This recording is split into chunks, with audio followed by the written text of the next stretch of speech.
बिस्मिल्लाहिर्रहमानिर्रहीम। Phagocytosis in clearance of the offending agent.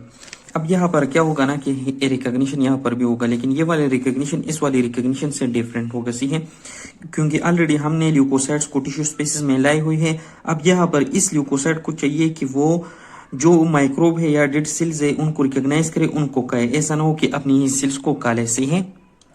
अब cell जब टिश्यू स्पेसिस में आ गया, जो ल्यूकोसाइट्स है, व्हाइट ब्लड सेल है, इनमें स्पेशली न्यूट्रोफिल्स और मैक्रोफेजेस होते हैं, सही है। जब वो वहां पर ये डेथ सेल को या माइक्रोब को पहचान लेते हैं, रिकॉग्नाइज कर लेते हैं, तो ये और एक्टिवेट हो जाते हैं और अपना मेन फंक्शन कर लेते हैं, जिस फंक्शन के लिए हमने इसको इनवाइट किया था टिश्यू स्पेसिस में। वो क्या था? Phagocytosis in killing of the microbes या डेड सेल्स इंट्रासेल्युलरली इसलिए क्योंकि इर्द गिर्द और सेल्स भी होती है, उसको ऐसा ना हो ऐसे मटेरियल्स चले जाए, लाइसोसोम के एंजाइम्स चले जाए कि उनको भी डाइजेस्ट करे, सही है, ताकि हमारे साथ जो होस्ट सेल्स है वो महफूज रहे और ये जो माइक्रोब है या डेड सेल है ये वहां से एलिमिनेट हो जाए, सही है। इसमें पहला जो प्रोसेस आता है वो है फेगोसाइटोसिस। फेगोसाइटोसिस फर्दर 3 स्टेप्स पर कंसिस्ट है। एक है recognition in attachment of the microbes to the phagocytic cell. Phagocytic cell क्या होगा? न्यूट्रोफिल होगा या मैक्रोफेज होगा, सही है। दूसरा स्टेप क्या होगा कि अब अटैचमेंट के बाद इसको अपने अंदर इनगल्प करे और पेगोसिटिक वैक्यूल, जिस तरह के पेगोसोम्स है, पेगोलाइसोसोम्स है, आगे बढ़ेंगे उसको बनाए, सही है। दूसरे स्टेप हो गया जब ये अंदर पेगोसिटिक वैक्यूल के अंदर इसने इसको इंक्लोज किया, अब इस माइक्रोब की किलिंग करे और डिग्रेडेशन करे और इसको खत्म करे, सही है। तो इसका जो पहला स्टेप है रिकॉग्निशन, इसको पढ़ते हैं। रिकॉग्निशन में क्या होता है कि पहले बात तो यह है कि इसके लिए रिसेप्टर्स होते हैं, सही है। अब एक माइक्रोब की सरफेस पर डिफरेंट रिसेप्टर्स होते हैं, उसमें जी प्रोटीन्स कपल रिसेप्टर्स भी होते हैं, साइटोकाइन रिसेप्टर्स भी होते हैं, टॉल लाइक रिसेप्टर्स भी होते हैं, जो पिछली रिकॉग्निशन में हमने पढ़ा था। साइटोकाइन रिसेप्टर्स भी होते हैं, लेकिन हमें जो चाहिए वो पेगोसाइटोसिस के लिए चाहिए, उसको कहते हैं पेगोसाइटिक रिसेप्टर्स। ये पेगोसाइटिक रिसेप्टर्स 3 तरह के होते हैं। इसमें जो फर्स्ट होते हैं वो उसको कहते हैं मेनोज रिसेप्टर्स। ये एक्चुअली क्या है? लेक्टिन मॉलिक्यूल्स है जो कि प्रोटीन्स है, सही है। ये क्या कर देते हैं? ये खुश होते हैं, ये चाहते हैं कि ये बेंड करे कंजुगेटेड कार्बोहाइड्रेट्स के साथ, लाइक ग्लाइकोप्रोटीन्स एंड ग्लाइकोलिपिड्स।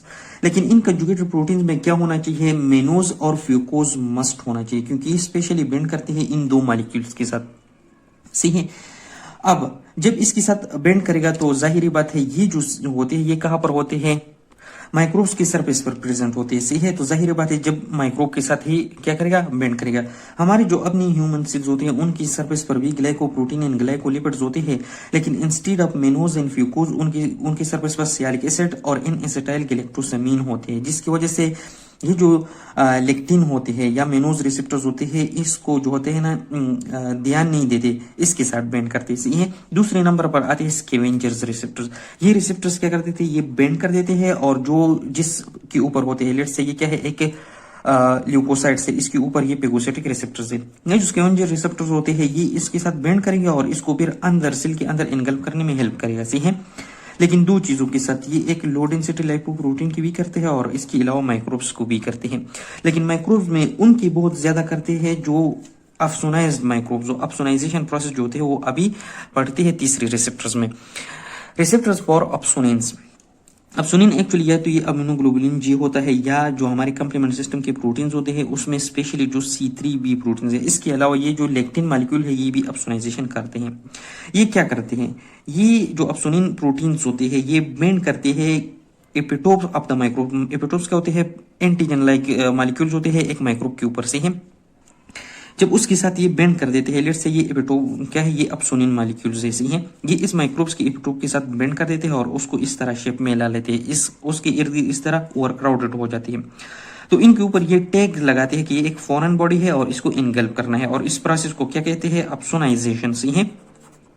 और ये अप्सोनाइजेशन अभी मैंने बोला कि लेक्टिन मॉलिक्यूल भी करता है। तो जो स्कैवेंजर रिसेप्टर्स होते हैं ये इस तरह के अप्सोनाइज्ड माइक्रोब्स को अच्छी तरह क्या कर देते हैं? उसके साथ अटैच होता है और इनगल्प करता है। सेकंड स्टेप इनगल्पमेंट से है। ये क्या है? एक ल्यूकोसाइड है, न्यूट्रोफिल है क्योंकि इसकी 3 लोब है न्यूक्लियस की, है। ये उसके अंदर लाइसोसोम है, ये पेगोसाइटिक रिसेप्टर है और इसने क्या किया है? माइक्रोब को बॉन्ड किया है अपने तरफ। ये जो अटैच माइक्रोब विद रिसेप्टर्स होते हैं ये इस जगह पर एक्टिन्स को सिग्नल दे देते हैं अपने इनर लूप्स की थ्रू, से है। जब एक्टिन को ये सिग्नल दे देते हैं, एक्टिन क्या कर देते हैं? साइटोप्लाज्म की मूवमेंट करता है, सही है। तो साइटोप्लाज्म मूवमेंट स्टार्ट कर देता है। वो क्या कर देते हैं? साइटोप्लाज्मिक एक्सटेंशन प्रोड्यूस कर देते हैं इसी तरह से, है उस माइक्रोब के इर्द गिर्द। इसको कहते हैं सीडोपोड्स। सही है। अब ये सीडोपोड्स क्या करते हैं, ये इस तरह बढ़ते हैं और इस जो ये जो माइक्रोब होते हैं इसको एनसर्कल कर देते हैं, घेर लेते हैं। सही है। जिप अराउंड करते हैं, अपने अंदर की तरफ ले जाते हैं। सही है। जब इसको अपनी तरफ ले जाते हैं, अपनी तरफ एनगल्प किया, वहां पर फिर क्या होता है, ये जो प्लाज्मा मेम्ब्रेन होते हैं ये एक दूसरे के बहुत करीब आया हुआ है ना। अभी ये प्लाज्मा मेम्ब्रेन यहाँ से इस तरह पिंच अप कर देते हैं, सेपरेट हो जाते हैं, इसी तरह हो जाते हैं और ये इस तरह एक वैक्यूल बना लेते हैं जिसको हम कहते हैं क्या, पेगोसोम। सही है। ये क्या हो गया, पेगोसोम हो गया। अब इसके अंदर पेगोसोम भी है और लाइसोसोम्स भी होंगी। इसके बाद ये जो पेगोसोम्स और लाइसोसोम है एक दूसरे के करीब जाते हैं और एक दूसरे के साथ इस तरह फ्यूज होते हैं और जहां पर फ्यूजन की मेम्ब्रेन होते हैं वो क्या हो जाते हैं, ब्रेक हो जाते हैं, मेल्ट हो जाते हैं और दोनों एक दूसरे के साथ इस तरह फ्यूज हो जाते हैं। अब इस वैक्यूल को हम क्या कहेंगे, पेगोलाइसोसोम। सही है। अब इसे पिंचअप हो गया, इसको हमने क्या क्या कहा, पेगोसोम। फिर पेगोसोम जो होता है वो फ्यूज हो गया किस चीज के साथ, लाइसोसोम के साथ और एक अलग वेसिकल बना है जिसको कहते हैं पेगोलाइसोसोम। अब इस प्रोसेस के थ्रू ये जो ल्यूकोसाइट होते हैं ना या पेगोसाइट, ये क्या करते हैं, कुछ ऐसे केमिकल्स रिलीज कर देते हैं, ग्रेन्यूल्स रिलीज करते हैं जो इर्द गिर्द के नॉर्मल सेल को भी नुकसान पहुंचा देते हैं। अब दो डायग्राम है, इसको भी एक्सप्लेन कर देते हैं। ये क्या है, ये एक माइक्रोबल सेल के साइटोप्लाज्म में, ये उसका क्या है, प्लाज्मा मेम्ब्रेन है और उसमें ये रिसेप्टर्स ऐसे है, ये डिफरेंट रिकग्निशन करते हैं। ये वाले जो रिसेप्टर्स होती है जिसको बोलते हैं जी प्रोटीन्स कपल रिसेप्टर, इसके ऊपर डिफरेंट केमिकल्स आते हैं, मीडिएटर्स से है, इनफॉर्माइल मेथियोनाइल पेप्टाइड है, कीमोकाइन है, लिपिड मीडिएटर है। ये अंदर की तरफ क्या कर देते हैं, सेल के अंदर क्या रिस्पॉन्स पैदा कर देते हैं, ये एक सिग्नल दे देते हैं कि वो जो इंटीग्रिन था ल्यूकोसाइट के ऊपर उसको एक्सपोज करे, वो क्या करता है, एंडोथेलियम में एडहेजन करता है। सही है। इसके अलावा केमिकल्स क्या, कीमोटेक्सिस मतलब जहां पर इन्फ्लेमेशन है उसकी तरफ खींचती है, इसको रास्ता दिखाते हैं। है।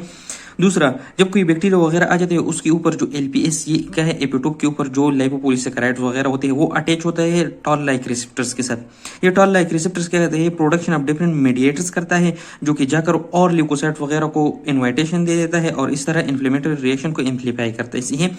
साइटोकाइन रिसेप्टर, इसके ऊपर भी डिफरेंट साइटोकाइंस आ जाते हैं जिस तरह IFN गेमा है। सही है। ये जब आ जाता है ये भी प्रोडक्शन ऑफ मीडिएटर्स करता है, लेकिन इसके अलावा ये लाइसोसोम्स को कहता है कि अपनी एंजाइम के थ्रू रिएक्टिव ऑक्सीजन स्पीशी बनाओ जो कि क्या कहते हैं, डिस्ट्रक्शन ऑफ द ल्यूकोसाइट करते हैं।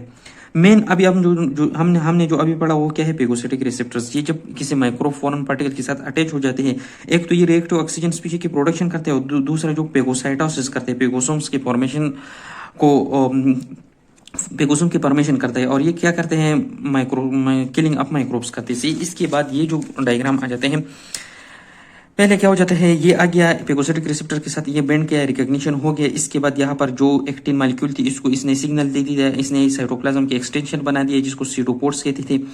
इसने इस माइक्रोब को अपने अंदर ले आया, यहाँ पर इसने पेगोसोम बनाया। जब ये पिंच्ड अप हो गया, सही है, पेगोसोम के बाद यहाँ पर इस सेल के अंदर जो लाइसोसोम था वो इस पेगोसोम के साथ बेंड कर गया। जब ये बेंड कर गया फिर इसको हमने क्या कहा, पेगोलाइसोसोम। अब ये पेगोलाइसोसोम क्या है, लाइसोसोमल एंजाइम भी है और माइक्रोब भी है। अब ये लाइसोसोमल एंजाइम इस माइक्रोब पर एक्शन करेगा और इसका क्या करेगा, डिग्रेडेशन करेगा। इसके बाद थर्ड स्टेप किलिंग पढ़ेंगे।